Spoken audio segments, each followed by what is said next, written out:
Hello, friends. Good morning, all. I wish all of you are good. I'm going to guide you translating the stories 2 weeks ago. Look it up carefully. Simak cerita minggu lalu. This is my new classroom. This is Helen. She is a new student. Now, she is standing in front of her new classroom. She is very happy. Do you know why? Because she is in grade 5 and she has a new classroom. This is Helen. This Artinya ini. is To be yang artinya adalah atau ada, berada. Jadi artinya ini adalah Helen. she is a new student. She Adalah kata ganti orang ketiga perempuan. is Artinya adalah. a Artinya seorang. new Artinya baru. student. Artinya murid. Jadi artinya dia adalah seorang murid baru. Di dalam bahasa Inggris, frase keterangan diletakkan di depan kata benda, new student. Di dalam bahasa Indonesia, keterangan diletakkan di belakang kata benda. Di dalam bahasa Inggris, seperti terbalik, student new. She is standing in front of her new classroom. She Dia perempuan.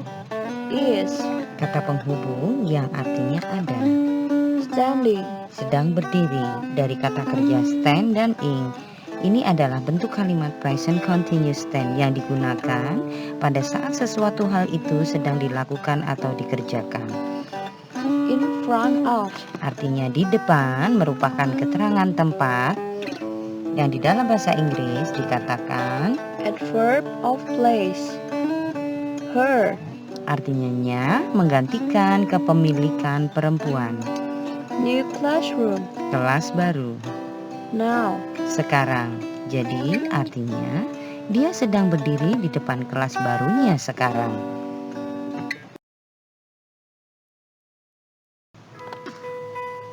she is very happy. She Dia is ada mempunyai perasaan very sangat happy. bahagia. Artinya dia berada dalam perasaan sangat bahagia. Do you know why? Do Adalah kata bantu untuk menanyakan apakah. you Kamu know tahu why? kenapa? Artinya, apakah kamu tahu kenapa? Do digunakan untuk you, they, dan we. Untuk she dan he, kita akan menggunakan does. Because she is in the grade 5. Because Karena atau sebab. she Dia is berada in di the tepatnya grade kelas 5. 5. Artinya, karena dia berada di kelas 5 tepatnya. And she has a new classroom. And Dan she dia has memiliki a sebuah new baru classroom. kelas. Artinya, dan dia memiliki sebuah kelas baru.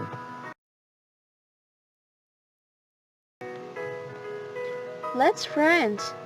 We are going to do the same as the explanation earlier in our notebooks. Anak-anak, kalian akan mengerjakan sama seperti penjelasan ibu di video sebelumnya di buku tulis kalian masing-masing. Selamat mengerjakan.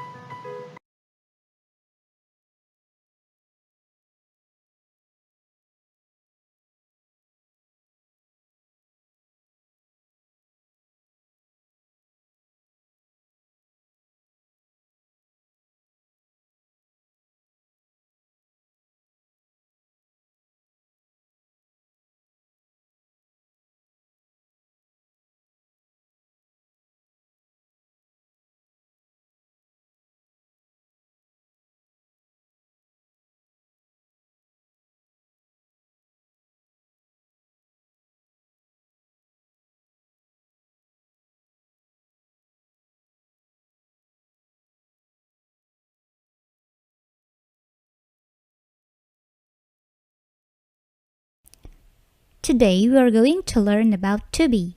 Hari ini kita akan belajar tentang to be. Atau tepatnya apa sih fungsi to be? Apa itu to be? Ayo kita belajar ya. Oke, to be sering dikenal dengan kata bantu atau kata penghubung antara subjek dan objek. Tentu teman-teman sudah tahu ya apa itu subjek dan objek. Oke, to be dapat diartikan dengan adalah. Fungsi to be.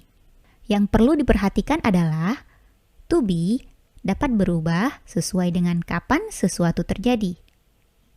To be dapat berubah ya, sesuai dengan kapan sesuatu terjadi. Nah, sesuatu terjadi biasanya dalam bahasa Inggris ada 4 kondisi. Yang pertama, sekarang. Atau bahasa Inggrisnya present. Present. Sekarang. Kemudian sedang. Sedang terjadi atau sedang berlangsung. Disebut dengan continuous. Continuous. Kemudian sudah.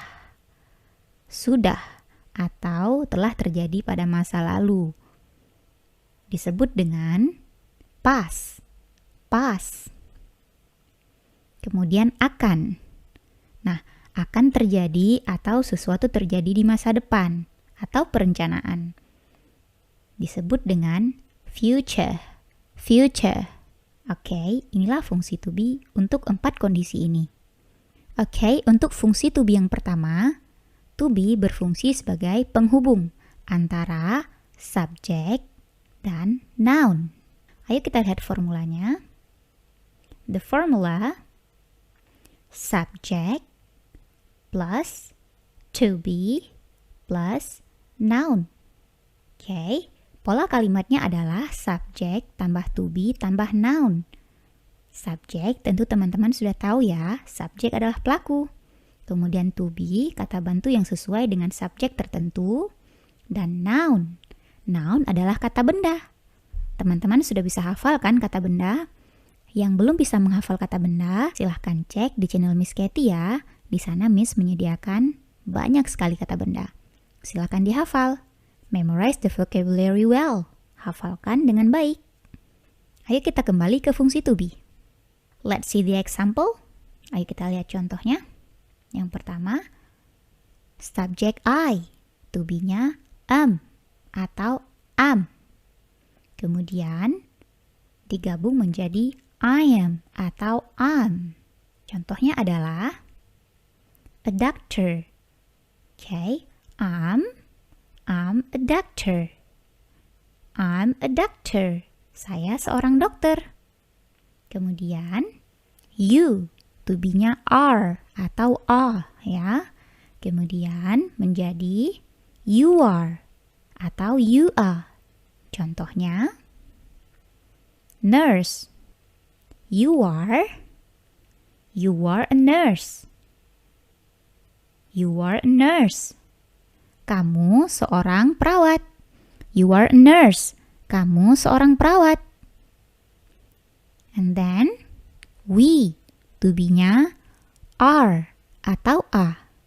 Jadi we are.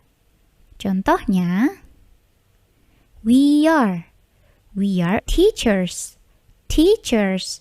T-nya plosif ya, dan ditambah S di akhir kata teacher. Menjadi teachers. Karena gurunya ada lebih daripada 1 orang.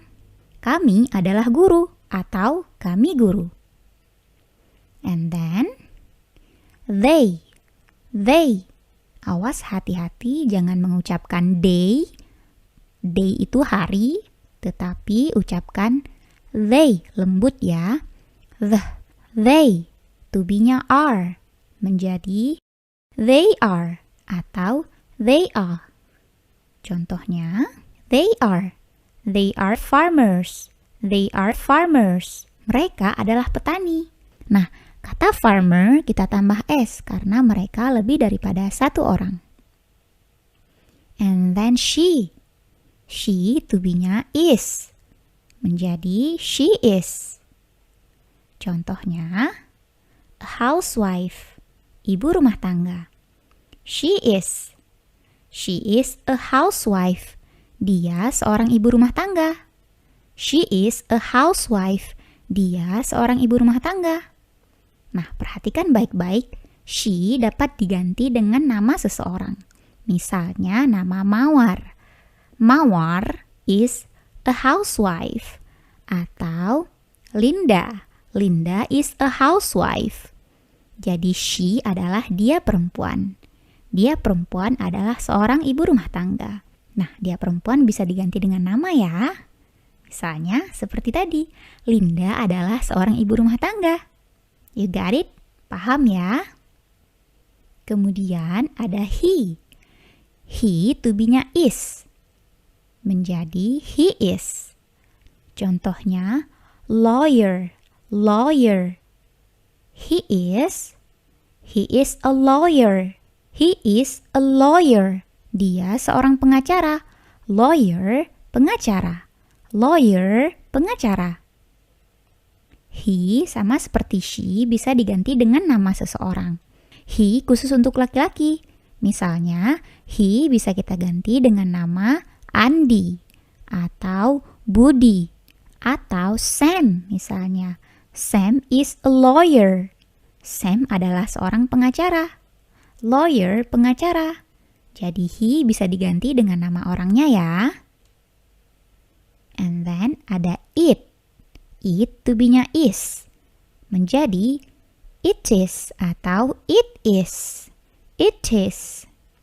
It juga bisa diganti dengan noun. Misalnya seperti hewan, benda, dan lain-lain. Benda ada benda secara abstrak dan benda yang tidak abstrak. Benda secara abstrak adalah benda yang tidak dapat dipegang atau kata benda. Misalnya seperti perusahaan. Perusahaan adalah kata benda. Kemudian pekerjaan. Okay? Dan noun atau kata benda yang nampak seperti meja, lemari, sepatu ya. Itu adalah kata benda yang jelas nampaknya atau tidak abstrak. Paham ya kira-kira? Jadi it bisa diganti dengan kata benda. Contohnya cat, kucing. Okay, it is a cat. Itu seekor kucing. Kata itunya menunjukkan untuk kucing. It menunjukkan benda. Kucing termasuk benda atau benda hidup ya. Atau contohnya bisa kita ganti dengan yang lainnya, misalnya a cat is black, misalnya a cat is black. Kucing itu hitam. Kucing itu hitam atau kucing itu berwarna hitam. Kucing itu adalah hitam. Jadi it diganti dengan kata kucing. Paham ya? And then fungsi to be yang kedua adalah penghubung antara subjek dan adjective. Adjective adalah kata sifat. Look at the formula. Subject tambah to be tambah adjective, kata sifat. Subjek, pelaku, tambah to be yang sesuai dengan subjeknya, kemudian tambah kata sifat. Ayo kita lihat contoh kalimatnya. I, to be-nya am, sama ya. Kemudian am, sebutannya am. Contohnya smart, smart. I'm smart. I'm smart. Saya pandai. Smart termasuk adjektif, kata sifat. Pandai. Kemudian you to be-nya are menjadi you are. Contohnya jealous. Okay. You are jealous. You are jealous. Kamu sedang cemburu. You are jealous. Kamu cemburu. Jealous, cemburu. And then we to be-nya are menjadi we are. Contohnya happy. We are happy. We are happy. Kita bahagia atau kami bahagia. Happy merupakan kata sifat yang berarti bahagia. And then they to be-nya are menjadi they are. Contohnya, sad, sedih, sad. They are sad. Mereka sedih. Mereka sedih. Atau mereka sedang bersedih. They are sad. And then she. Dia perempuan. Bisa diganti dengan nama ya. She to be-nya is. Menjadi she is. Contohnya angry. She is angry. Dia marah. She bisa kita ganti dengan nama. Misalnya, Clara. Clara is angry. Clara sedang marah. Atau Clara marah. Paham ya? And then ada he. He to be-nya is. Menjadi he is. Contohnya, handsome. Ganteng. He is so handsome. He is so handsome. Dia sangat ganteng. Dia sangat ganteng. He bisa diganti dengan nama. Misalnya, Samuel. Samuel is so handsome. Samuel sangat ganteng. Okay, handsome merupakan kata sifat untuk kata ganteng. And then ada it. It to be-nya is. Menjadi it is. It bisa diganti dengan noun ya, atau benda yang lainnya. Nice, misalnya. Nice contohnya. Kemudian, it is nice. Itu manis. Itu manis. Atau, it's nice cake. Ini kue yang manis. Atau, it's nice donut. Donut. It's a nice donut. Itu donat yang manis. Oke, paham ya? And then ada fungsi to be yang ketiga adalah sebagai penghubung antara subject dan adverb. Subject dan adverb. Look at the formula. Subject plus to be plus adverb. Kata keterangan. Nah, subject tambah to be sesuai dengan subjeknya ya. Kemudian tambah adverb. Adverb kata keterangan.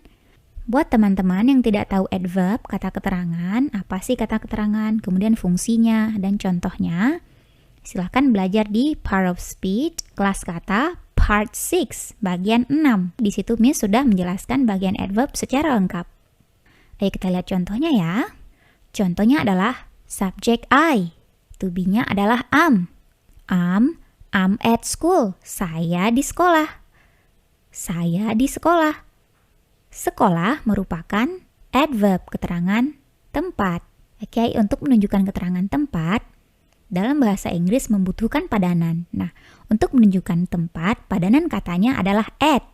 I'm at school. At merupakan preposisi menunjukkan tempat secara spesifik. I'm at school. Saya di sekolah. And then, you, to be-nya are. You are. Menjadi, you are in the kitchen. You are in the kitchen. Oke, kamu ada di dapur. Atau kamu ada di dalam dapur. Nah, di sini kitchen atau the kitchen merupakan adverb, kata keterangan. Dan padanan katanya adalah in, di dalam. In biasanya digunakan untuk di dalam tempat atau di suatu tempat. And then ada they. They to be-nya are. Menjadi they are in front of house. They are in front of house. Mereka ada di depan rumah. Nah, di sini adverbnya adalah house. Sementara padanan kata untuk house adalah in front of, di depan. In front of, yang merupakan kata preposition of place, preposisi tempat. And then ada we, to be-nya are. Contohnya, we are above the tree. We are above the tree. Hati-hati ya menyebutkan kata tree bukan tree dan bukan three. Tree adalah pohon. And then three adalah 3.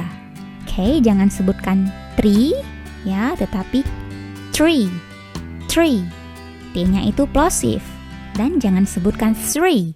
Three itu 3. Jadi kalimatnya, we are above the tree. We are above the tree. You got it? Paham ya? Kami ada di bawah pohon. kami ada di bawah pohon. Above merupakan preposisi yang berarti di bawah. And then, she, to be-nya is. Contohnya, she is in her bedroom. She is in her bedroom. Dia ada di dalam kamar.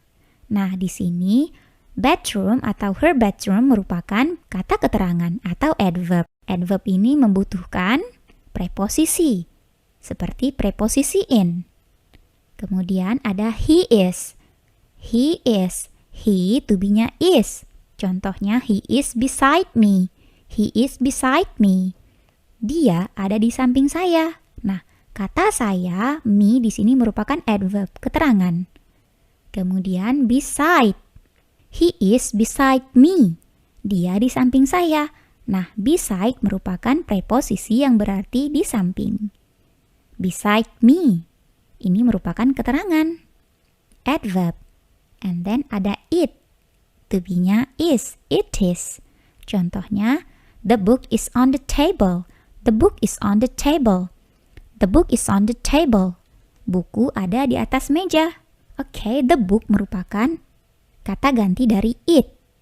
The book merupakan kata ganti dari it yang to be-nya adalah is. Kemudian, on the table di atas meja. Nah, on the table merupakan adverb, kata keterangan. The table membutuhkan padanan kata on, di atas. Nah, on merupakan preposisi of place untuk tempat yang secara vertikal atau secara horizontal. Jadi paham ya, it merupakan kata ganti untuk benda atau noun. Bisa noun secara abstrak atau noun secara tampak ya.